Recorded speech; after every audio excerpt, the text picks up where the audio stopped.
Hello and नमस्कार।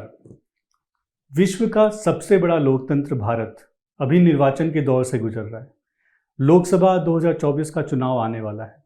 इस चुनाव में लगभग 96 करोड़ मतदाता अपने मताधिकार का प्रयोग करेंगे।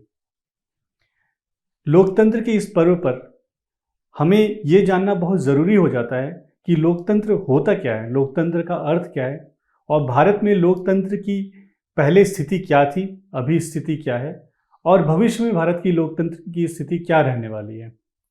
लोकतंत्र के इन विभिन्न पहलुओं पर चर्चा करने के लिए मैं स्वागत करना चाहूँगा आरसी सिन्हा सर का, फैकल्टी नेक्स्ट आईएएस, एवं मंजेश सर का, फैकल्टी नेक्स्ट आईएएस। तो मेरा पहला प्रश्न सर आरसी सिन्हा सर से है कि सर, जो स्वतंत्रता हमें मिली तो भारत ने लोकतंत्र चुना और लोकतंत्र में भी संसदीय लोकतंत्र को चुना, तो इसके पीछे का कारण क्या है? बहुत अच्छा प्रश्न है ये, और यहीं से मुझे लगता है मैं बताना चाहूँगा कि लोकतंत्र हमारे एक तरह से कहिए डीएनए में रहा है। चाणक्य का अर्थशास्त्र देखिए आप, आज से 2300 साल पहले और आज तक वो अब तक की सबसे अच्छी सर्वश्रेष्ठ राजनीतिक और प्रशासनिक व्यवस्था मानी जाती है। उसमें सप्तांगों का जो विवरण है चाणक्य अर्थशास्त्र में, उसमें राजा के साथ जनपद, अमात्य और सभी लोकतांत्रिक पहलुओं पर विचार किए गए। लोकतंत्र इतना विकसित था तो फिर बीच में क्या हुआ? बीच में एक ठहराव आया है दिल्ली सल्तनत और मुगल शासन के समय कि राजतंत्र हावी हो गया, लोकतंत्र की कीमत पर हावी हुआ, लोकतंत्र लगभग समाप्त हो गया। औपनिवेशिक शासन प्रारंभ हुआ तो औपनिवेशिक शासन की आप ये भी कह सकते हैं कि उसका सामंजस्य यह था कि ब्रिटेन लोकतंत्र और राजतंत्र के अस्तित्व में रहा है, जिसमें लोकतंत्र आज हावी है, पहले राजतंत्र हावी था। तो एक समझिए हाइब्रिड था औपनिवेशिक शासन, राजतंत्र और लोकतंत्र का। लेकिन उस शासन के विरुद्ध जब हमने आंदोलन छेड़ा, स्वतंत्रता आंदोलन, वह जन आंदोलन था। तो जन आंदोलन जब भी होगा तो जन आंदोलन जनतंत्र को ही जन्म देगा, जनतंत्र का ही विकल्प लेकर चलेगा, जिसकी अभिव्यक्ति सबसे पहले स्वराज से शुरू होती है। जी सर, इनफैक्ट सर ये कई बार ऐसा बोला जाता है कि जो ब्रिटेन है वो डेमोक्रेसी की जननी है, जबकि ऐसा नहीं है। और हमारे जो शास्त्रों में, जैसा आपने बताया कि अर्थशास्त्र कौटिल्य को हम देखें तो वहाँ पे डेमोक्रेसी का विचार मिलता है, लोकतंत्र का विचार मिलता है। सर, मेरा प्रश्न आपसे ये है सर, मंजेश सर से, कि सर लोकतंत्र का अर्थ क्या है और उस अर्थ के अनुसार भारत में अभी लोकतंत्र की स्थिति क्या है? यदि लोकतंत्र को हम परिभाषित करने का प्रयास करें तो शाब्दिक दृष्टि से डेमोक्रेसी अंग्रेजी भाषा का शब्द है, इसका ओरिजिन ग्रीक है। तो ग्रीक डेमोस और क्रेसिया वर्ड से बना है। डेमोस और क्रेसिया, डेमोस का मतलब जनता और क्रेसिया का मतलब शासन। तो लोकतंत्र जनता का शासन है। हम सभी जानते हैं लिंकन की परिभाषा, उन्होंने भी यही बात कही कि लोकतंत्र जनता के द्वारा और जनता के लिए शासन है। लेकिन ये लोकतंत्र का केवल एक आयाम है और इसको हम कहते हैं पॉलिटिकल डेमोक्रेसी या राजनीतिक लोकतंत्र। लेकिन जब हम लोकतंत्र की थोड़ी सी व्यापक परिभाषा करते हैं, जैसे जब हम डॉक्टर अंबेडकर को पढ़ते हैं, तो उन्होंने कहा कि राजनीतिक लोकतंत्र तभी सफल होगा जब उसके आधार के रूप में सामाजिक लोकतंत्र होगा।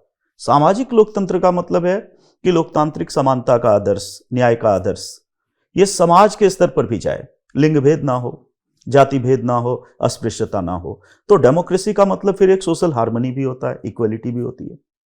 जब हम नेहरू के पास डेमोक्रेसी की खोज करते हुए जाते हैं तो नेहरू ने डेमोक्रेसी के इकोनॉमिक एस्पेक्ट को फोकस किया और वो कहते हैं कि आर्थिक समानता के बिना राजनीतिक लोकतंत्र खोखला है। इसका मतलब डेमोक्रेसी का इकोनॉमिक डायमेंशन भी है, और जहां लोकतंत्र का मतलब है कि आर्थिक आजादी हो, आर्थिक समानता हो, आर्थिक न्याय हो। तो लोकतंत्र आर्थिक स्तर पर समानता की बात कर रहा है। हम कल्चरल डेमोक्रेसी की भी बात करते हैं।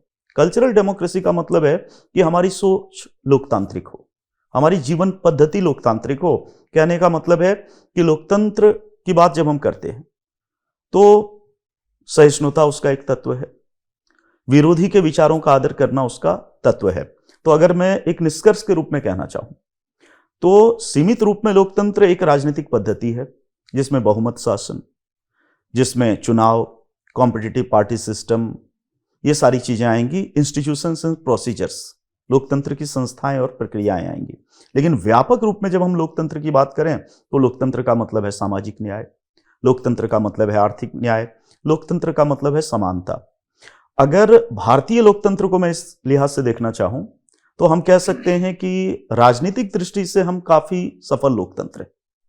और यदि हम अपने पड़ोसी देशों की तुलना में देखें भारतीय उपमहाद्वीप में, तो हमारा लोकतंत्र अपेक्षाकृत ज्यादा स्टेबल है और ज्यादा अच्छा काम कर रहा है। लेकिन सामाजिक, आर्थिक, सांस्कृतिक नजरिए से अभी और ज्यादा आगे बढ़ने की जरूरत है। धन्यवाद सर। सर, जो लोकतंत्र के मूल्य एवं आदर्श हैं वो कहते हैं कि हमारे प्रियम्बल ही उसका सोर्स है और प्रियम्बल में वो प्रॉपरली मेंशन्ड है। तो सर, ये इस पे आप थोड़ा सा प्रकाश डालिए। हाँ बिल्कुल। सबसे पहली बात मैं ये स्पष्ट करना चाहूँगा कि आज भी मैंने कई लोगों को बोलते सुना है, वो प्रस्तावना बोल देते हैं प्रियम्बल को। प्रस्तावना वो नहीं है, वो उद्देशिका है। हिंदी में उद्देशिका का आशय है हमारा उद्देश्य क्या है लोकतंत्र का, हमारा आदर्श क्या है, हमारी दिशा क्या होगी। तो हमारा दिशा, उद्देश्य, आदर्श, यही हमारा दर्शन है, लोकतंत्र का दर्शन है, जो हमने उद्देशिका में 3 आदर्शों के रूप में स्थापित किया। भारत संप्रभु होगा, भारत लोकतांत्रिक होगा, भारत गणराज्य होगा। उस समय सोशलिज्म और सेकुलरिज्म को जोड़ा नहीं गया था, वो अलग विषय है। इन तीनों शब्दों को अगर आप लीजिए तो सॉवरिन, संप्रभुता, जिसका आशय है भारत बिना किसी बाह्य दबाव के निर्णय लेने में समर्थ होगा। आज आप कहेंगे कि क्या भारत बाह्य दबाव में नहीं है? नहीं, बाह्य दबाव में हम अगर औपचारिक रूप से कहें कि हम इनके दबाव में ये निर्णय ले रहे हैं, तब हमने अपनी संप्रभुता खोई है। लेकिन अगर हम निर्णय ले रहे हैं और हमारा निर्णय आंतरिक दबाव से आशय है जनता का दबाव। जनता का दबाव तो लोकतंत्र में होना ही चाहिए सरकार के लिए। तो हम संप्रभु हैं क्योंकि हम बिना किसी बाह्य दबाव के निर्णय लेने में समर्थ हैं। हम लोकतांत्रिक हैं, जैसा हमारे पैनलिस्ट ने कहा कि लोकतांत्रिक है, जन भागीदारिता पर आधारित है। हमारा तंत्र ही बनता है जन भागीदारिता पर, तभी आपने निर्वाचन की बात से ही ये पूरे संवाद को शुरू किया।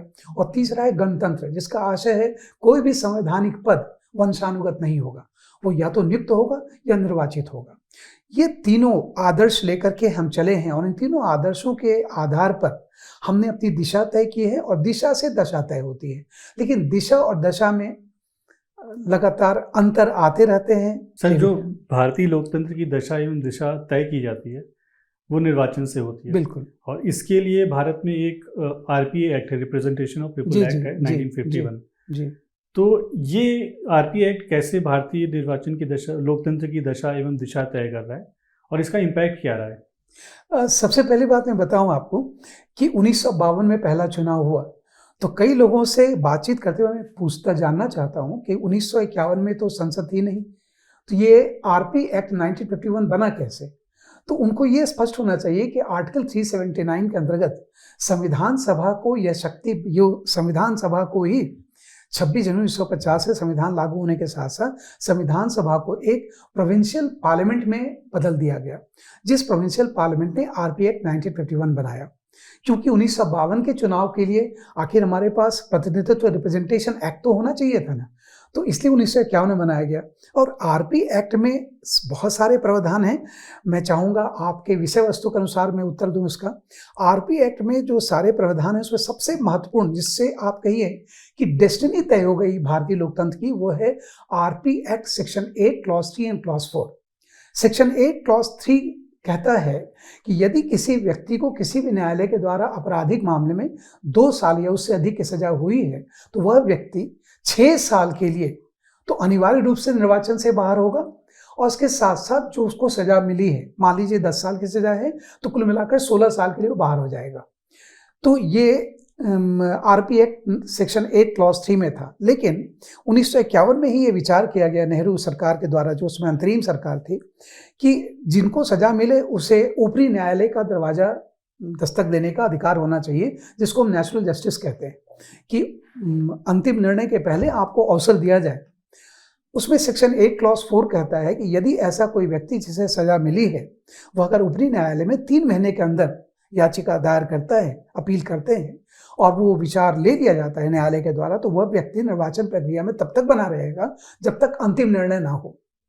देखिए उद्देश्य कितना अच्छा था कि हम नेचुरल जस्टिस को लेकर के उद्देश्य दिया था कि आपको आगे अवसर मिले, लेकिन उसका दुष्परिणाम देखिए क्या हुआ देश में कि जितने लोगों को सजा मिली बिना किसी अपवाद के सबने ऊपरी न्यायालय में याचिका लगा दी और अंतिम निर्णय तक वो निर्वाचन प्रक्रिया में बने रहे, जिसका कारण ये हो गया कि मैक्सिमम कन्विक्ट जो निचले न्यायालय से कन्विक्ट थे वो भी प्रक्रिया में बने रहे, जिसको आप आज की भाषा में राजनीतिक अपराधीकरण कहते हैं कि अपराधियों का संपर्क राजनीति में इस कारण से बना जिसका उद्देश्य नहीं था। इसको आप कहिए साइड इफेक्ट है ये। और धीरे धीरे करते करते हमारी दशा और भी बिगड़ने लगी, इनकी भूमिका बढ़ते जाने का, क्योंकि पहले अपराधियों ने समर्थन दिया, अपवाद छोड़ दीजिए, अपवाद तो है ही, पहले अपराधियों ने समर्थन दिया और बाद में अपराधियों को यह अनुभूति हुई कि जब वो समर्थन देकर के किसी और को निर्वाचित करा सकते हैं, वो स्वयं क्यों नहीं भाग ले सकते हैं। कोई प्रतिबंध तो है नहीं जब तक अंतिम निर्णय नहीं होता है, जिसके कहते हैं अपराधियों का राजनीतिकरण, what is called criminalisation of politics converted into politicisation of criminals, जिसके कारण निर्वाचन प्रक्रिया हमारी प्रदूषित हुई है, नो डाउट पॉल्यूटेड हुई है। आरपी एक्ट का उद्देश्य था समुचित प्रतिनिधित्व, प्रॉपर रिप्रेजेंटेशन ऑफ पीपल, लेकिन इस प्रॉपर रिप्रेजेंटेशन में इम्प्रॉपर रिप्रेजेंटेशन हो गया। इसका अनुमान उस समय नहीं लगाया जा सका जो हो सकता है। इनफैक्ट सर ये सुप्रीम कोर्ट के डिसीजन के बिल्कुल आप सही, 2013 का निर्णय है सुप्रीम कोर्ट, बल्कि सुप्रीम कोर्ट ने एक तरह से समझिए संविधान का संशोधन कर दिया इंतजार करते करते। उन्होंने सेक्शन 8 क्लॉज 4 को डिलीट कर दिया और लालू प्रसाद जी उसमें सबसे पहले व्यक्ति जो उससे प्रभावित हुए थे, लेकिन उसका प्रभाव दूरगामी पड़ेगा। 2013 के पहले जिन लोगों को इसमें सजा मिली थी वो इसमें बने रहेंगे। 2013 और उसके बाद जिनको ये निर्णय उन पर प्रभावी हुआ, इसका मतलब कहेंगे कि इसका रिट्रोग्रेसिव इम्पैक्ट नहीं होगा, इसका प्रोग्रेसिव इम्पैक्ट होगा और प्रदूषण धीरे धीरे हटेगा, ऐसी आशा तो है। सर डेमोक्रेसी या लोकतंत्र हमेशा एक जर्नी की तरह ही है। बिल्कुल, भारतीय लोकतंत्र की भी एक जर्नी रही है। बिल्कुल, और हर जर्नी में कुछ माइलस्टोन्स आते हैं। बिल्कुल। तो भारत के जो इस लोकतंत्र के सफर में क्या माइलस्टोन्स आप देखते हैं जो मील के पत्थर रहे हैं? मील के पत्थर शब्द का प्रयोग करके आपने मुझे बहुत सीमित किया है और मैं चाहूँगा कि सीमित रहूं। पूरे इस लोकतंत्र की प्रक्रिया में मील का पत्थर मेरे दृष्टिकोण से है, वो है 42वां संशोधन, जिसे मिनी कॉन्स्टिट्यूशन भी कहा जाता है। 42वें संशोधन में कई प्रावधान किए गए हैं, जैसे संविधान की उद्देशिका में समाजवाद, बंधुनिरपेक्षता जोड़ा गया, मौलिक कर्तव्य जोड़े गए, लेकिन इन पर प्रकाश न डालते हुए मैं कहूँगा ये मील का पत्थर इसलिए है, मिनी कॉन्स्टिट्यूशन इसलिए कहा जाता है इसको, क्योंकि उसमें राष्ट्रपति को मंत्रिमंडल का परामर्श मानने के लिए बाध्य बनाया गया। आर्टिकल 74 के अनुसार president was not bound to comply with the advice of council of ministers, वो राष्ट्रपति बाध्यकारी नहीं थे उनके लिए, लेकिन 42वें संशोधन से राष्ट्रपति को मंत्रिमंडल के परामर्श मानने के लिए, मंत्रिपरिषद के परामर्श मानने के लिए बाध्यकारी बनाया गया, जिसका आशय यह हुआ कि राष्ट्रपति को जितनी शक्तियां प्राप्त हैं, executive, legislative, financial, judicial, military, diplomatic, emergency, ये सारी शक्तियां प्रधानमंत्री को प्राप्त हो गई। इसी कारण से 42वें संशोधन के पश्चात हमारी संसदीय लोकतंत्र की व्यवस्था को कैबिनेट सिस्टम कहा जाने लगा, वेस्टमिनिस्टर मॉडल कहा जाने लगा और उसको प्राइम मिनिस्ट्रियल सिस्टम कहा जाने लगा कि प्रधानमंत्री सत्ता के केंद्र बिंदु है। लेकिन एक बात मैं आपको जरूर स्पष्ट करना चाहूंगा, कई लोगों की यह भ्रामक अवधारणा है कि राष्ट्रपति अलंकारिक प्रधान हो गए। राष्ट्रपति अलंकारिक प्रधान इस देश में कभी नहीं है, क्योंकि राष्ट्रपति प्रधानमंत्री के परामर्श मानने के लिए बाध्य हैं, कोई समय सीमा नहीं है। और जब समय सीमा नहीं है तो मैं राष्ट्रपति हूँ, एक उदाहरण दे रहा हूँ, आप प्रधानमंत्री हैं, आपने मुझे परामर्श दिया है, कोई समय सीमा तो है नहीं। जब समय सीमा नहीं है तो मैं उसे पुनर्विचार के लिए 44वां संशोधन है, मुझे ये अधिकार दिया गया कि मैं पुनर्विचार के लिए आपको वापस कर दूं। पुनर्विचार के बाद फिर कहा जाता है कि राष्ट्रपति सहमति स्वीकृति देने के लिए बाध्य हैं, लेकिन समय सीमा फिर नहीं है। तो आप मुझसे ये पूछ तो सकते हैं, अगर मैं चुप लगा के बैठा, जैसे ऑफिस ऑफ प्रॉफिट बिल पर डॉक्टर कलाम काफी समय तक चुप रहे थे, तो आप राष्ट्रपति से ये तो पूछ नहीं सकते कि आप क्यों नहीं प्रतिक्रिया कर रहे हैं। इससे राष्ट्रपति को मैं कहूंगा कि ये 42वां संशोधन मील का पत्थर है। 44वां संशोधन को मील के पत्थर के साथ ही देखा जाना चाहिए। पूरी व्यवस्था परिवर्तित हो गई। मंजेश सर, मैं आपसे पूछना चाहूंगा, भारतीय लोकतंत्र में जातियों की भूमिका रही है, वो पोस्ट इंडिपेंडेंस कैसी रही है और आप इसको कैसे देखते हैं, इस जो जाति की भूमिका है हमारे लोकतंत्र में? ये जाति नो डाउट कि हमारे लोकतंत्र का एक बहुत बड़ा डिसाइसिव फैक्टर रहा है। और एक ये बहुत ही रोचक बात है, जो मंडल आयोग की सिफारिश को आप पढ़ते हैं तो उन्होंने बहुत अच्छा ऑब्जर्वेशन किया है कि स्वतंत्रता के बाद भारत के समाज में जाति का महत्व कम होता है, भारत की राजनीति में जाति का महत्व बढ़ता है। ये प्री इंडिपेंडेंस और पोस्ट इंडिपेंडेंस का डिफरेंस है। जाति तो हजारों साल से भारत में थी, लेकिन जाति समाज की विशेषता थी। उठना बैठना, वर्ण व्यवस्था, पॉलिटिकल ऑफिसेस के या पॉलिटिकल प्रोसेस में जाति नहीं थी। और आज़ादी के बाद स्थिति बदलती है। जैसे जैसे शिक्षा का प्रसार बढ़ा, जागरूकता बढ़ी, संवैधानिक मूल्यों का प्रसार बढ़ा, तो समाज में धीरे धीरे जाति कमजोर होती है और समाज में लोग आपस में मिलने जुलने लगते हैं। लेकिन राजनीति में जाति बहुत ज़्यादा बढ़ जाती है। तो सबसे पहले थोड़ा इसको जाने कि आखिर इसके रीजंस क्या है। तो सबसे बड़ा इसका कारण माना जाता है कि जो हमने पार्लियामेंट्री सिस्टम अपनाया वो यूनिवर्सल एडल्ट सफरेज, मतलब सार्वभौमिक वयस्क मताधिकार पर आधारित है। तो अब देखिए, अंग्रेजों के समय की जो चुनावी व्यवस्था थी उसमें सभी लोगों को वोटिंग राइट्स नहीं था, गिने चुने लोगों को वोटिंग राइट्स था। जैसे 46 में जब कैबिनेट मिशन योजना के तहत वोटिंग हो रही थी तो 15% लोगों को वोटिंग राइट्स था। तो कहने का मतलब कि वोटिंग बहुत कम लोगों को है, वो पढ़े लिखे जागरूक लोग हैं, जाति का मुद्दा नहीं है। आज़ादी के बाद हमारे यहाँ एकाएक आता है सार्वभौमिक वयस्क मताधिकार, तो अब सारे लोग वोटर हो रहे हैं जो भी बालिग हैं। तो ऐसी स्थिति में पॉलिटिकल मोबिलाइजेशन के लिए एक फोर्स के रूप में जाति का बहुत ज़्यादा महत्व बढ़ता है और जाति राजनीति में एक बड़े कारक के रूप में आती है। एक बड़ी बात की जाती है जब हम कॉन्स्टिट्यूशन को पढ़ते हैं तो देखिए, डॉक्टर अंबेडकर प्रारूप समिति के अध्यक्ष थे, संविधान निर्माता कहे जाते हैं। एक फिलोसोफर के रूप में doctor Ambedkar annihilation of caste की बात करते हैं, जाति विहीन समाज। लेकिन यह भी आरोप लगता है कि उन्होंने जो संविधान बनाया वो इंस्टीट्यूशनलाइजेशन ऑफ कास्ट करता है, मतलब जाति को संवैधानिक मान्यता देना। तो देखो, हमने संविधान में कभी भी ये नहीं कहा कि जातियां नहीं होंगी। हमने अनुच्छेद 15 में 16 में ये कहा कि धर्म जाति के आधार पर भेदभाव नहीं होगा। तो कालांतर में जाति इंस्टीट्यूशनलाइज हो गई। तो जाति का महत्व भारतीय राजनीति में बहुत ज्यादा बढ़ा। अगर जाति के प्रभाव की बात करें तो जाति के नेगेटिव और पॉजिटिव दोनों इंपैक्ट्स रहे। नेगेटिव एस्पेक्ट्स हम सभी जानते हैं कि नेशनल इंटीग्रेशन, राष्ट्रीय एकीकरण को रोकता है, चुनाव से गरीबी, बेरोजगारी, ये मुद्दे खत्म हो जाते हैं, जाति धर्म के मुद्दे आते हैं। बट ये एक बहुत ही रोचक बात है जानना कि भारत में कुछ ऐसे बड़े अच्छे स्कॉलर्स हैं जिन्होंने कास्ट को पॉजिटिव वे में देखा है। इसका मतलब वो मानते हैं कि भारतीय राजनीति में जातिवाद एक अच्छी परिघटना है। जैसे दो लोगों को अगर मैं कोट करूं, रजनी कोठारी और रुडोल्फ एंड रुडोल्फ, तो इन दोनों ने 2-3 चीजों से जाति को जोड़ा है। जैसे सबसे पहले बात, रजनी कोठारी कहते हैं कि जाति भारतीय राजनीति के लोकतंत्रीकरण के लिए उत्तरदायी। लोकतंत्रीकरण का मतलब है कि जब हमने एक संसदीय प्रणाली अपनाई तो जन भागीदारी उसकी बहुत बड़ी शर्त थी। सारे लोगों को इसके लिए वोटिंग राइट दिया। और भारत में पॉलिटिकल मोबिलाइजेशन जो सबसे पहले होता है शुरुआती दौर में, उसका आधार कास्ट बनता है। पहले नेताओं ने जाति के आधार पर लोगों को मोबिलाइज किया, तो इसके कारण बहुत सारे लोग वोटर बने। तो रजनी कोठारी कहते हैं कि हमारा पुराना समाज और नया संविधान जुड़ा। समाज पुराना था, आउटडेटेड था। कॉन्स्टिट्यूशन मेकर्स ने इसमें सबसे वर्ल्ड के सबसे मॉडर्न कॉन्स्टिट्यूशन को फ्यूज किया और वो जुड़ता है कास्ट के कारण।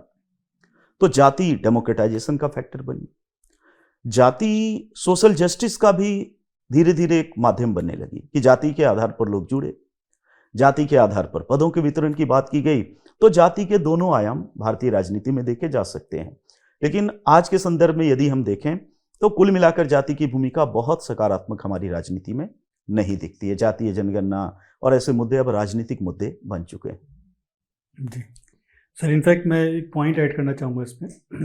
तो जैसे कोई व्यक्ति किसी पर्टिकुलर जाति का है तो उसकी एक आइडेंटिटी है। अगर वही व्यक्ति भारतीय है तो वो भी उसकी एक आइडेंटिटी है। इनफैक्ट फैमिली में भी वो पिता होगा, पुत्र होगा, जो भी है, पुत्री है, बहू है, वो सारी आइडेंटिटी है। तो किसी की भी प्राइमरी आइडेंटिटी जितनी इंक्लूसिव होती है वो उतना ही टॉलरेंट होता है। तो जो जाति है उसको एज एन आइडेंटिटी मोबिलाइज करने के लिए तो हमें यूज़ करना चाहिए था, बट उसको एज एन एक्सक्लूसिविटी के लिए हमें यूज़ नहीं करना चाहिए था, जो कि मुझे लगता है कि अनफॉर्चुनेटली हुआ कहीं हद तक। अगर उनके अंदर शायद भारतीयता की जो आइडेंटिटी है वो प्राइमरी रहती, तो एक पर्टिकुलर जाति से बिलोंग करते हुए भी वो अपनी जाति को भी एक सुरक्षित रख सकते थे, अपने कल्चर को भी, एज वेल एज वो एक नेशनल इंटीग्रेशन की जो आप बात बोल रहे थे उसमें भी सहयोग कर सकते थे। इनफैक्ट सर, इसी बात से रिलेटेड एक चीज़ और है कि सर जो काफ़ी हमने देखा था इमरजेंसी के टाइम पे काफ़ी मोबिलाइजेशन हुआ था, जाति के पॉइंट ऑफ व्यू से भी हुआ था, बट ओवरऑल हमने देखा था कि सारे वर्ग के लोग, सारी जाति के लोग ने विद्रोह किया था, एक आंदोलन हुआ था, जेपी आंदोलन हुआ था। तो ये जो इमरजेंसी था वो एक्चुअली में था क्या? आमतौर पर लोग ऐसे ही बोलते हैं कि आपातकाल हमारे लोकतंत्र में एक धब्बा है। मैं कहूँगा ऐसा नहीं कहना चाहिए। आपातकाल का प्रावधान संविधान निर्माताओं ने ही बनाया है। एक तरफ उन्होंने लोकतंत्र की स्थापना की, दूसरी तरफ उन्होंने ये व्यवस्था कर दी अनुच्छेद 352 में कि यदि लोकतंत्र खतरे में हो, यदि राष्ट्र खतरे में हो, तो व्यक्ति के मूलाधिकारों को भी दरकिनार कर दिया जाए, चूंकि राष्ट्र सर्वोपरि है।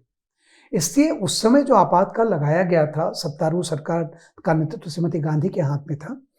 आप देखिए उस समय एक तरफ इंडो पाक वॉर हुआ था 71 में, जिसमें परमाणु धमकी भारत को दी गई, जिसके चलते गरीबी बेरोजगारी से लड़ने वाली सरकार परमाणु परीक्षण किया। कई लोगों ने इसकी आलोचना की कि आप ध्यान भटकाने की कोशिश कर रही है सरकार। वो इस बात को नहीं समझ सके कि हमारी सुरक्षा सबसे पहले है। सुरक्षा तो पहली बात ये थी, इसको लेकर के जन विरोध था। दूसरा, नक्सलवाद काफ़ी तेजी से बढ़ने लगा भूमि सुधार कानून के विफल होने के पश्चात से। तीसरी बात, बेरोजगारी, गरीबी, जिसका श्रीमती गांधी ने गरीबी हटाओ का नारा लिया था। हम इस बात को हमेशा कहते हैं कि गरीब हटा दिया, गरीबी नहीं हटाया। ऐसे कभी हमें कम से कम संतुलित होकर सोचना चाहिए। उन्होंने प्रयास किए, गरीबी हटाना इतना आसान नहीं था, लेकिन अपेक्षाएं बहुत आसमान छू रही थी, जिसके चलते जन आक्रोश भड़क गया। उस जन आक्रोश में अगला आक्रोश जुड़ गया, जेपी आंदोलन, छात्र आंदोलन। और छात्र आंदोलन जब होता है तो वह वैचारिक आंदोलन होता है, क्योंकि उनके एक विचार होते हैं, जिसके चलते पूरे देश में अव्यवस्था आ गई। अब अव्यवस्था किस कारण से थी, ये सरकार अगर ऐसे सोचेगी तो सरकार का चलना मुश्किल है। अव्यवस्था है, राष्ट्र के अस्तित्व को खतरा है। All across India caste war था, tribal versus non tribal, landlord versus landless, strong farmer versus weaker farmer, उसको लेकर के system versus people and student versus system. आप सोचिए, बहुआयामी अस्थिरता। तो ऐसी ही परिस्थिति से निपटने के लिए संविधान निर्माताओं ने अनुच्छेद 352 आर्टिकल 352 बनाया था कि युद्ध, वाह्य आक्रमण और उसमें शर्त थी आंतरिक गड़बड़ी। आंतरिक गड़बड़ी तो थी ही, जिसके आधार पर राष्ट्रीय आपातकाल की घोषणा हुई। उस समय सभी मूलाधिकारों को स्थगित करने का भी प्रावधान था, सभी मूलाधिकार स्थगित किए गए। लेकिन एक बात देखिए क्या है, जब इमरजेंसी लगेगा, it will lead to absolute centralisation of power and power corrupts, absolute power corrupts absolutely. तो ये स्वाभाविक था, ये होगा। जब आप कर्फ्यू लगाएंगे, शूट एट साइट ऑर्डर करेंगे, तो आप लाठी चार्ज नहीं करेंगे, आप फायरिंग ओपन करेंगे ना। शूट एट साइट है, तो उसमें कुछ निर्दोष मरेंगे तो तमाशे तो होंगे, उसके विरोध होगा, उसका होना भी चाहिए। इसलिए उनको सत्ता गंवानी भी पड़ी। और चूंकि इसी आधार पर वो सत्ता से बाहर हुई कि सत्ता का दुरुपयोग किया गया आपातकाल में, इसलिए आपातकाल को हमेशा इस बात से कहा जाता है कि यह लोकतंत्र में एक धब्बा है। लेकिन आपातकाल की आवश्यकता राष्ट्र के अस्तित्व को बनाए रखने के लिए भी आवश्यक थी। उस समय इसकी आवश्यकता से ज्यादा विवशता थी। दुरुपयोग हुआ, ये दुखद है। जी, इनफैक्ट सर मैं एग्री करना चाहूँगा आपकी बात से। और सबसे अच्छी बात हमारी लोकतंत्र की खूबसूरती यही है कि एक बार आपातकाल लगा, लोगों को भी पता चला, संविधान में भी कुछ वर्ड्स जोड़े गए ताकि ये चीज़ इंसिडेंट रिपीट ना हो, और एक संदेश भी गया कि ये वापस से आपातकाल अभी नहीं लगने वाला है। इसको हम लोग पढ़ते हैं, इसको जानते हैं, और इन फ्यूचर के लिए हम सेफ गार्डेड हो गए एक बार आपातकाल लगने से। देखिए, इसी देश की जनता जिन्होंने 1977 में श्रीमती गांधी को बाहर कर दिया, और देखिए जब 3 साल की मिलीजुली सरकार, बहुत सारी लोकतंत्र के नाम पर अराजकता भी उत्पन्न हो गई थी, उसके आवरण में ऐसा होता है। 1980 में उसी श्रीमती गांधी को असाधारण बहुमत के साथ इस देश के मतदाताओं ने सत्ता सौंप दी। इस देश के मतदाताओं की एक खास बात है, हम इमोशनल डिसीजन लेते हैं, हम दिल में कुछ नहीं रखते हैं। अभी गुस्सा है, अभी निकाल देंगे, खुश हो जाएंगे, और अभी खुश है तभी गुस्सा हो जाएंगे। लेकिन हम ना गुस्से को लंबे समय तक रखते हैं, ना हम खुशी को लंबे समय तक रखते हैं। ये खासियत है इस देश के मतदान व्यवहार की। सर, मैं आपसे पूछना चाहूँगा कि जो महिलाओं का योगदान रहा है हमारे लोकतंत्र के विकास में, वो क्या रहा है और उसकी स्थिति क्या है? और क्योंकि अभी वुमेन रिजर्वेशन बिल भी आया हुआ है और मोस्ट प्रोबेबली अगले 2-3 साल में जो वुमेन का परसेंटेज है वो हमारे पार्लियामेंट में बढ़ेगा। तो पहले क्या था जो वुमेन का कंट्रीब्यूशन हमारे लोकतंत्र में, और आगे कैसे देखते हैं उसको? चाहे वेस्टर्न सोसाइटीज़ की बात करें, चाहे इंडियन सोसाइटी की बात करें, तो परंपरागत रूप से महिलाओं को उनका हक कभी मिला नहीं। फेमिनिज्म आया यूरोप में, फिर भारत में भी आया, तो उसके दबाव में बहुत सारे काम हुए। लेकिन भारत की फिर भी एक खासियत रही है कि आज़ादी के आंदोलन में भी महिलाओं की भूमिका अच्छी खासी थी, उतनी नहीं थी जितनी पुरुषों की थी। कांग्रेस के अधिवेशन में भी, खास करके गांधी जी के आने के बाद असहयोग आंदोलन के समय से महिलाओं की भूमिका शुरू हो जाती थी।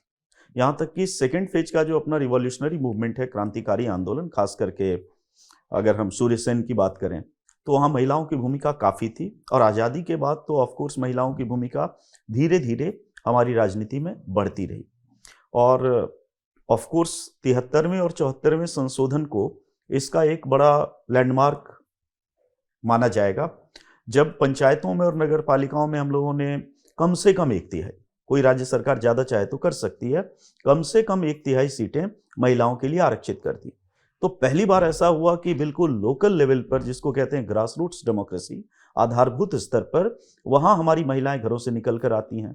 पंचायतें ग्राम प्रमुख, महिलाएं ग्राम प्रमुख बनती हैं, महिलाएं ब्लॉक प्रमुख बनती हैं, महिलाएं जिला प्रमुख बनती हैं। तो उसके बाद लोकल लेवल पर अब महिलाओं की भागीदारी की शुरुआत हो चुकी है। उसमें बहुत सारी बाधाएं भी है, हर्डल्स भी हैं। वो पंचायत पति की बात हम सुनते हैं कि सारा काम, फिर भी शुरुआत एक होनी है। और अभी एक मील का पत्थर हमें 106 संविधान संशोधन को मानना चाहिए, जिसके द्वारा हम सभी जानते हैं कि अब विधानसभाओं में और लोकसभा में भी महिलाओं के लिए 1/3 सीटों के आरक्षण की बात की गई है। हमारे देश की यदि बात करें और थोड़ी सी हम अमेरिका से तुलना करें, तो अमेरिका ऑफकोर्स हमारी तुलना में अपने को बहुत मॉडर्न डेमोक्रेसी मानता है। लेकिन आप हमारे यहाँ देखिए, तो हमारे यहाँ पहली महिला राष्ट्रपति प्रतिभा देवी सिंह पाटिल आज से कई दशक पहले बन चुकी थी, और अभी भी हमारे देश की राष्ट्रपति एक महिला है। हमारा संविधान 1950 का है, 7 दशक हुए। अमेरिका का संविधान 1789 में लागू होता है, और आज 225 साल से ज्यादा हो चुके हैं। और आपको आश्चर्य होगा जानकर कि अमेरिका में आज तक एक भी महिला राष्ट्रपति नहीं बन पाई थी। हिलरी क्लिंटन के समय थोड़ी संभावना थी, लेकिन डोनाल्ड ट्रंप ने उन्हें हरा दिया। तो कुछ मामलों में हमारा लोकतंत्र काफ़ी अच्छी दिशा में जा रहा है और महिलाओं ने अच्छी उन्नति की है, और आगे और भी उनके लिए रास्ते बेहतर होंगे से हम उम्मीद कर सकते हैं। सर, इनफैक्ट इस बात में एक बात मैं और ऐड करूँगा कि बहुत सारी महिलाओं को बहुत सारे देशों में, पाश्चात्य जो विकसित देश मानते हैं अपने आप को, बहुत लेट उनको वोटिंग राइट्स भी मिले। बिल्कुल, पॉलिटिकल पार्टिसिपेशन में तो सबसे पहले तुम्हें वोटिंग राइट्स ही देने चाहिए, पार्टिसिपेशन तो तभी बढ़ता है। सर, इससे पहले जो हम बात कर रहे थे कि सर जो वोटिंग बिहेवियर, आपने बोला कि जो भारत के वोटर हैं बहुत इमोशनल है। इनफैक्ट सर, लोकतंत्र में ऐसा होता है, जब लोकतंत्र का जन्म होता है, बिल्कुल नेसेंट स्टेज में होता है, तो लोग थोड़ा इमोशनल होते हैं, और एक मैच्योर डेमोक्रेसी में हम बोलते हैं कि जो है धीरे धीरे इमोशनल जो नेचर है वो रेशनल नेचर से रिप्लेस हो जाता है। तो जो भारत में ये वोटिंग बिहेवियर रहा है आज़ादी से लेकर अभी तक, वो किस स्थिति में पहुंचा है, और आगे आपको क्या लगता है कैसे किस स्थिति तक पहुंचेगा ये? जी, सबसे पहली बात ये बात है कि हम चूँकि आध्यात्मिक देश हैं, मूलतः अध्यात्म से जुड़े लोग हैं, भावनाओं से जुड़े लोग हैं, इस कारण से हम भावुक होते हैं। ग्रामीण मतदाता, शहरी मतदाता सभी कहीं ना कहीं इमोशन से गाइड होते हैं। इसलिए देखिए, जय जवान जय किसान का नारा, गरीबी हटाओ का नारा, अच्छे दिन आने वाले हैं का नारा, चमकता भारत, अटल जी ने कहा था चमकता भारत। लेकिन आप देखिए परिपक्वता वहीं से देखिए कि अटल जी ने इतना असाधारण योगदान दिया, लेकिन उनका स्लोगन ऑफ शाइनिंग इंडिया वो रिजेक्ट हो गया रूरल इंडिया से। ग्रामीण भारत ने उसे अस्वीकार कर दिया, तभी अटल जी सत्ता से बाहर हो गए। जबकि इतने रिकॉर्ड बहुमत के साथ कोलिजन गवर्नमेंट का वो क्लाइमेक्स है। अगर कमांडिंग मेजॉरिटी का क्लाइमेक्स राजीव गांधी हैं, तो कोलिजन गवर्नमेंट के क्लाइमेक्स अटल जी हैं, और उन्होंने इतना कुछ किया। मतदाताओं को देखिए कि मतदाताओं ने 2004 में एक संकेत दिया कि हम भावनाओं से और नारों से बहुत प्रभावित अब नहीं होते। हम भी धरातली सच्चाई जानने लगे हैं। इसके पीछे मैं नहीं कहता हूं कि शिक्षा का विकास है। दो तरह से चेतना बढ़ती है, या तो शिक्षित हो या आप पीड़ित हो। अगर आप भारत छोड़ो आंदोलन देखें तो शिक्षा क्या थी, लेकिन हमने इतनी बड़ी औपनिवेशिक शक्ति को बाहर कर दिया। चूंकि हम पीड़ा में थे और पीड़ा से हमें चेतनाधिकार बोध आया। तो 2004 में आप देखिए कि चमकता भारत का स्लोगन ग्रामीण भारत ने अस्वीकार कर दिया, अटल जी सत्ता से बाहर हो गए। और धीरे धीरे करते करते आज की धरातली सच्चाई ये है कि ये हमारे मतदाताओं पर, चाहे राजनीतिक विश्लेषक जब जहाँ जो बोल लें, लेकिन चुनाव परिणाम जब आता है तो हर किसी को ये स्वीकार करना पड़ता है कि ये तालियां सबके जनसभाओं में बजाते हैं, लेकिन ये कहाँ बटन दबाएंगे ये सिर्फ वही जानते हैं और कोई नहीं जानता है। और अब उनके बटन दबाने का आधार है विकास। आप किसी भी तबके के इंटरव्यू देखिए, उनसे पूछते रहते हैं पत्रकार कि आप किसको देंगे, तो वो व्यक्ति, ठीक है व्यक्ति पार्टी का नाम लेगा, लेकिन उसके पीछे एक कारण देगा। काम हुआ है हमारे यहाँ, सड़क बनी है। कोई कह रहा है काम नहीं हुआ है हमारे यहाँ, सड़क नहीं बनी है, सब नहीं देंगे, चाहे वो कोई भी हो। तो ये बहुत अच्छी बात विकसित हुई है। और अगर इस तरह से हम आगे बढ़े तो इसमें दो आधार नहीं, अगर विकास आधार बनेगा तभी भारत विकसित भारत बनेगा। इसी बात से सर मैं इनफैक्ट आपसे पूछना चाहूँगा कि सर जो विकास है और लोकतंत्र में एक रिलेशनशिप माना जाता है, एक बहुत गहरा संबंध है लोकतंत्र और विकास में, तो ये जो संबंध है वो एग्जैक्टली है क्या? क्योंकि भारत ने विकसित भारत का लक्ष्य रखा है 2047 तक, तो इस संदर्भ में आप कैसे अपने लोकतंत्र के विकास को देखते हैं? ये जो विकास और लोकतंत्र का संबंध है ये बहुत ही द्वैध मूलक है। द्वैध मूलक का मतलब कि इसको लेकर दो बड़े ही पॉपुलर व्यूज हैं। जहाँ ऑफ कोर्स ज़्यादातर लोग यही मानते हैं कि लोकतंत्र सबसे अच्छी व्यवस्था है और इसलिए देश को विकसित करने के लिए सबसे ज़रूरी है, लेकिन कुछ ऐसे लोग भी मानते हैं जो कहते हैं कि डेमोक्रेसी इज एंटी डेवलपमेंट, लोकतंत्र विकास विरोधी है। जैसे इसके संदर्भ में यदि देखें तो एक ली थीसिस आती है। ली कुआन सिंगापुर के प्राइम मिनिस्टर थे, उन्होंने ये बात सबसे पहले कही थी। उनका ये कहना है कि डिक्टेटरशिप विकास के लिहाज से बेहतर है, और तमाम दुनिया के उदाहरण दिए हैं। जैसे जर्मनी का उदाहरण लें कि 1919 में विश्व युद्ध में हार के बाद, वर्साई की संधि के बाद जर्मनी एक बहुत ही टूटा हुआ देश था, और केवल 20 सालों की अवधि में, 20 साल मतलब 1939 में 2 दशक एक राष्ट्र के लिए बहुत कम होते, और हिटलर ने जर्मनी को द्वितीय विश्व युद्ध छेड़ने की स्थिति में ला दिया, और एक समय वो ब्रिटेन पर हावी था। इटली की यही कहानी है। अगर हम सोवियत संघ की तुलना करें तो 1917 में रूसी क्रांति होती है। उससे पहले रूस दुनिया के सबसे, मतलब यूरोप के पिछड़े हुए देशों में से एक था। 17 में रूसी क्रांति होती है, और सेकेंड वर्ल्ड वॉर के बाद 1945 में देखिए कि 2 सुपर पावर्स में से एक सुपर पावर सोवियत संघ है। अगर 1945 के बाद देखिए चीन का विकास, चाइना ने असाधारण विकास किया, आज अमेरिका को टक्कर देता है।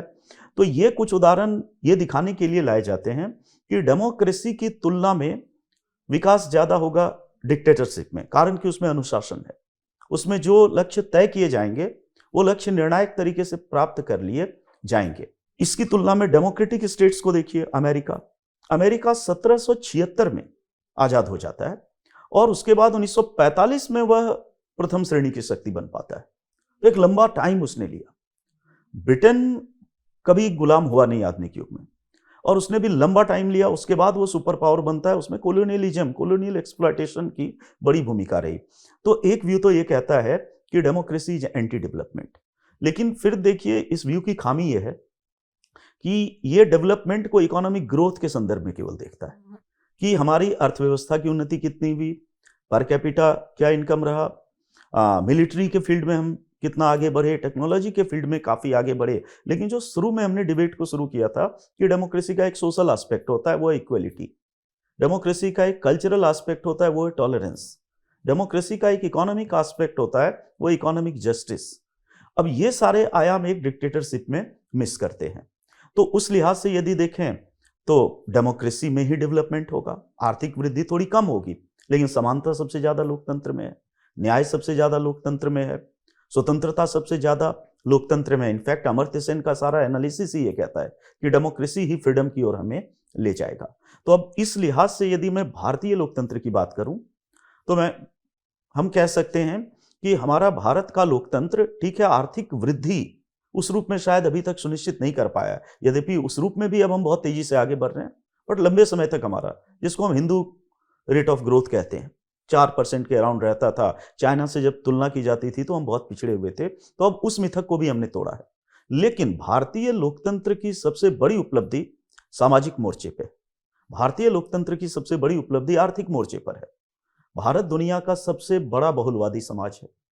इसकी तुलना केवल भूतपूर्व सोवियत संघ और यूगोस्लाविया जैसे देशों से की जाती है, जो इससे ज्यादा मल्टीकल्चरल थे। आज वे सारे टूट चुके हैं। हमारा देश आज भी यूनाइटेड है, एकीकृत है, और एक फीलिंग नेशन की हमारे भीतर है, जो वर्ल्ड कप और ऐसे मौकों पर क्रिकेट और तमाम जगहों पर देखती है कि जब महेंद्र सिंह धोनी विजयी छक्का लगाते हैं तो कश्मीर से कन्याकुमारी तक और गुजरात के पोरबंदर से लेकर अरुणाचल तक वो खुशी की लहर दौड़ती है।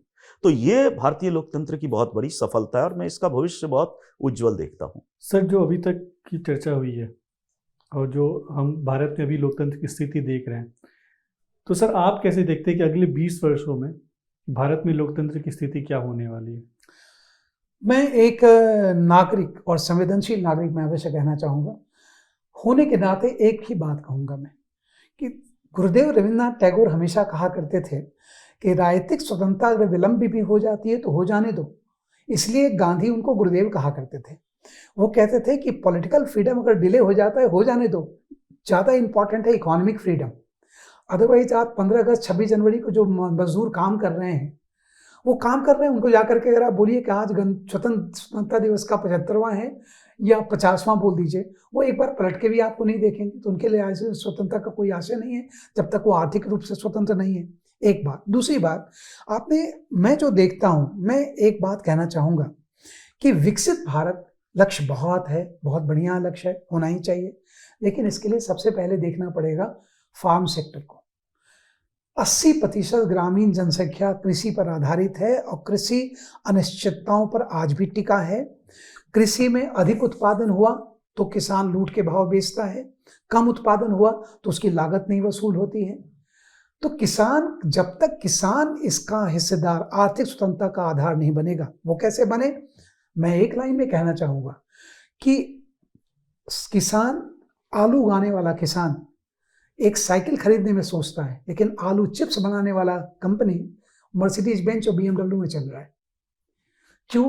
अगर सबसे पहले दक्षता विकास किसके लिए चाहिए? किसानों के लिए चाहिए। आप उन्हीं के द्वार पर कैंप लगा दीजिए, गांव-गांव में कैंप लगाएं, जिलाधिकारी को। ये आज 2047 की आवश्यकता नहीं पड़ेगी, 2027, 2037 में हम पहुंच सकते हैं कि अगर आप सारे प्रशासन को तैनात कीजिए कि आप जनता के द्वार पर दक्षता विकास, आई वुड लाइक टू से skill development at the door step of common man. आप 5 दिन का दक्षता विकास कीजिए, किसान को बताइए जो उत्पाद है उनका, उसको प्रोसेस प्रोडक्ट में कैसे बदल सकते हैं। फटाफट उनको दीजिए, सहकारिता बनाइए, उनको वित्त पोषण कीजिए, फाइनेंस कर दीजिए, और फाइनेंस सीधे मशीनरी में लगा दीजिए। पैसा का दुरुपयोग होगा नहीं, सीधे मशीनरी आ जाएगी। मैं आलू की बात, पोटैटो चिप्स बनाना सीख गया। सारे एडल्ट किसान जो हैं बैठ के पोटैटो चिप्स बेच रहे हैं, आलू नहीं बेच रहे हैं। और वो पोटैटो चिप्स जब पैकेजिंग हो गया, मार्केटिंग के लिए पूरे कॉर्पोरेट्स तैयार हैं। प्रोसेसिंग जरूरी है, और प्रोसेसिंग के लिए जरूरी है कि जनता के द्वार पर दक्षता विकास कीजिए। किसान से उम्मीद मत कीजिए कि वो अपना सब कुछ छोड़ करके रिसर्च इंस्टीट्यूट में ट्रेनिंग लेने आएंगे। ये जिस दिन आप कर देंगे, किसानों की क्रय शक्ति बढ़ेगी, आर्थिक स्वतंत्रता मिलेगी, और फिर वो अपने विवेक से वोट देना शुरू करेंगे, जिसको कहेंगे मैच्योर वोटिंग बिहेवियर। लेकिन आज अगर किसान रोता रहेगा, अगर तो सब्सिडी, सपोर्ट, सिंपैथी, SSS पर हमारी इकोनॉमी चलती है। मुझे कहने में कोई संकोच नहीं है कि किसान जब तक निर्भर रहेगा, 80% जनसंख्या जब तक निर्भर रहेगी सब्सिडी पर, सब्सिडी दीजिए, लेकिन निर्भर रहेगी जब तक सब्सिडी पर, उनकी अपनी क्रय शक्ति का विकास नहीं होगा, तो वे अपने विवेक का उपयोग नहीं करेंगे, वो उनके विवेक का उपयोग करेंगे जो उनके आंसू पोछा करेंगे और सब्सिडी दिया करेंगे। इसलिए सब्सिडी हमारे देश में इकोनॉमिक टूल नहीं है, पॉलिटिकल टूल है। इसको इकोनॉमिक टूल बनाइए, किसानों पर प्राथमिकता दीजिए, उनकी दक्षता विकास कीजिए, उनका क्रय शक्ति बढ़ाइए और क्रय शक्ति बढ़ा के उनकी आर्थिक स्वतंत्रता की बात कीजिए। विकसित भारत 10 साल पहले हो सकता है, 2047 की आवश्यकता नहीं पड़ेगी। बिल्कुल सही सर। इनफैक्ट सर आपने जो पहले जो बताया और सर ने आपने जो बताया, उससे यही चीज़ समझ में आती है कि जो चेंज है वो सस्टेनेबल होने के लिए बिल्कुल वो लोकतंत्र या डेमोक्रेसी में वो चेंज हमेशा सस्टेनेबल होता है, क्योंकि लोगों से के द्वारा एक्सेप्टेबल होता है। एक्सेप्टेबल। डिक्टेटरशिप में थोपा जाता है, आपने जबरदस्ती थोप दिया, आपने दिखावे के लिए तो विकास कर दिया, लेकिन वो सस्टेन नहीं कर सकता कभी।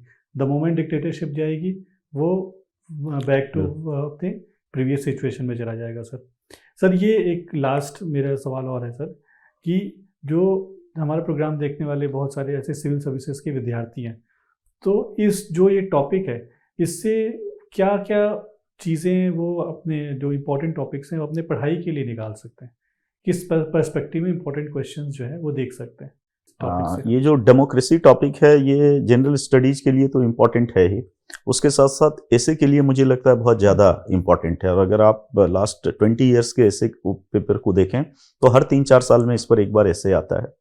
तो एक तो लोकतंत्र की सफलताएं क्या रही हैं, भारतीय लोकतंत्र की विफलताएं क्या रही हैं, भारतीय लोकतंत्र के सामने चुनौतियां क्या रही हैं, लोकतंत्र के जो डिफरेंट डायमेंशंस आयाम हैं उसके बारे में भी उन्हें जानना चाहिए। संसदीय लोकतंत्र बनाम अध्यक्षात्मक लोकतंत्र, सामाजिक स्तर पर भारतीय लोकतंत्र का कितना परफॉर्मेंस रहा है, महिलाओं की भूमिका, जातियों की भूमिका, आर्थिक स्तर पर हमारा निष्पादन कैसा होने वाला है। तो ये सारे आयाम उन्हें तैयार करने चाहिए और मुझे लगता है कि ऐसे में ये ज़्यादा उनके लिए मददगार होगा, जहाँ एक होलिस्टिक अप्रोच उनको डेवलप करना पड़ेगा। इस पूरे परिचर्चा में ये संवाद तो है ही, इसका एक उद्देश्य ये भी है कि सिविल सेवा के जो एस्पिरेंट्स हैं, अभ्यर्थी हैं, उन्हें एक प्रारूप मिले, एक सैंपल मिले कि किस तरह के क्वेश्चंस वो सब्जेक्टिव और ऑब्जेक्टिव तैयार करें।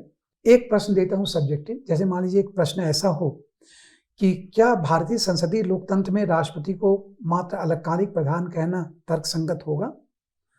अपने उत्तर के समर्थन में तर्क दीजिए। Is president of India is only ornamental head? Give answer with arguments. इस तरह के प्रश्न तैयार करें वो, या इस तरह के प्रश्न तैयार करें कि न्यायिक सक्रियता भारत में क्रिया नहीं प्रतिक्रिया है, यानी विधायिनी सक्रियता के विरुद्ध में न्यायिक सक्रियता आई है। इसको स्पष्ट भी करना चाहूँगा मैं कि जब 42nd कॉन्स्टिट्यूशनल अमेंडमेंट हुआ तो उसमें यह प्रावधान कर दिया गया था कि किसी भी संवैधानिक संशोधन को किसी भी आधार पर किसी भी न्यायालय में चुनौती नहीं दी जा सकती है। ये एक तरह से न्यायपालिका के शक्तियों पर कुठाराघात था। इस कारण से न्यायपालिका ने 1980 के मिनर्वा मिल केस में कहा कि न्यायिक पुनरावलोकन की शक्ति ही संविधान का मौलिक ढांचा है, जिसको 1973 में उन्होंने कहा था कि मौलिक ढांचे के विरुद्ध कोई संशोधन स्वीकार नहीं हुआ। तो यहीं से न्यायिक सक्रियता का प्रारंभ हुआ देश में। तो न्यायिक सक्रियता का प्रारंभ तो हम पढ़ते हैं, हमें तैयार करना चाहिए कि न्यायिक सक्रियता नहीं है, ये जुडिशियल रिएक्टिविज्म है, ये प्रतिक्रिया है। विधायिनी सक्रियता के विरुद्ध न्यायिक सक्रियता एक प्रतिक्रिया है। इस तरह से तैयार करें, क्योंकि जो परीक्षा के स्तर बढ़ते जा रहे हैं उसमें इस तरह के प्रश्नों की तैयारी जरूरी है। ऑब्जेक्टिव में अगर मैं कहूँगा तो ऑब्जेक्टिव में होगा कि न्यूनतम सरकार और महत्तम शासन के संदर्भ में इसमें से कौन सा कथन सही नहीं है।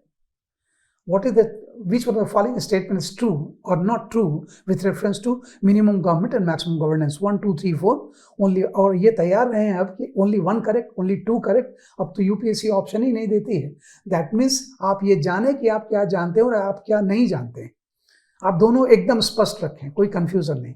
और रही बात इंटरव्यू की, तो मैं ही पैनल में कई बार PSIR के पॉलिटिकल साइंस के ऑप्शनल्स वालों से कभी कभी मैं ऐसे प्रश्न पूछता हूँ, ये देखने के लिए कोई आप प्रत्याशित परिस्थितियों से कैसे प्रतिक्रिया करते हैं। तो उनसे मैं पूछता हूँ कि तुमने राजनीति से ये विकल्प तुम्हारा रहा है, मुझे ये बताओ कि क्या राष्ट्रपति, मुझे एक लेमैन समझो और ये बताओ क्या राष्ट्रपति संसद के ऊपर ही होते हैं या संसद के अधीनस्थ भी होते हैं। तो मैं जानबूझ के प्रवोक कर देता हूँ कैंडिडेट को। कई कैंडिडेट की प्रतिक्रिया बड़ी ऐसी होती कि किस तरह का नॉनसेंस का सवाल है ये। तो वो कहते हैं राष्ट्रपति सर्वथा संसद के प्रमुख हैं, संविधान के सर्वोच्च हैं, राष्ट्रपति के अधीनस्थ होने का कोई प्रश्न ही नहीं उठता। तो मैंने उसका आप श्योर हैं? जी सर श्योर हैं। मैं उनसे कहता हूँ एक बात बताओ, राष्ट्रपति अपदस्थ कैसे होते हैं?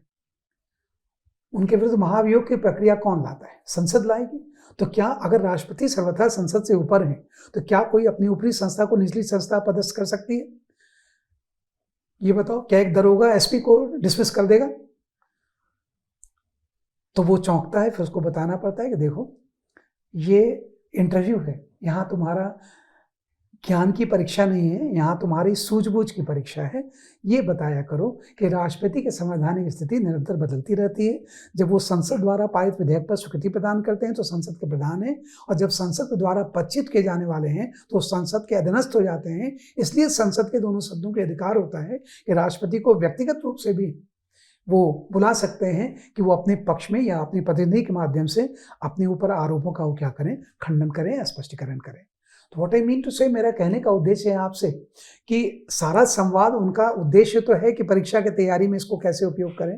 तो सब्जेक्टिव तैयार करें, ऑब्जेक्टिव तैयार करें, और इंटरव्यू में आउट ऑफ बॉक्स क्वेश्चंस को तैयार किया करें। तो दोस्तों, ये था हमारा आज का संवाद कार्यक्रम। आप कमेंट सेक्शन में ज़रूर बताएं कि ये कार्यक्रम आपको कैसा लग रहा है। इसके अलावा अगर आप चाहते हैं कि किसी पर्टिकुलर टॉपिक पे हम डिस्कशन अरेंज करें तो वो टॉपिक भी आप कमेंट में मेंशन कर सकते हैं। हम लोग ज़रूर उस पर एक नया कार्यक्रम बनाएंगे। धन्यवाद।